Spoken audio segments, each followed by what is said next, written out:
बरतानवी तवानाई think tank amber की report के मुताबिक पाकिस्तान दुनिया में सबसे ज़्यादा सोलर पैनल्स इंपोर्ट करने वाला मुल्क बन गया।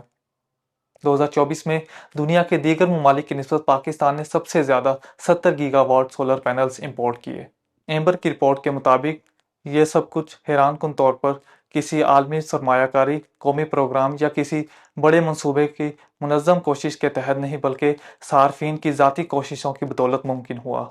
नाज़रीन, पाकिस्तान में शमसी और हवा की वसी सलाहियत तवानाई के बहरान से निपटने में मददगार साबित हो सकती है। एम्बर की रिपोर्ट में महाना सलाहियत की तनसीबात से मुतल्लिक ताज़ा तरीन अदाद शुमार के तज्ज़िये से पता चलता है कि दुनिया इस साल के आखिर तक 593 गीगावाट शमसी तनसीबात तक पहुंचने की राह पर गामजन है। नाजरीन, एम्बर की रिपोर्ट खबरदार करती है कि दुनिया को चाहिए ना सिर्फ वो मौजूदा सलाहियत से भरपूर फ़ायदा उठाए बल्कि मुस्तकबिल की तामीर और तोसी के लिए भी हिकमत अमली तैयार करे।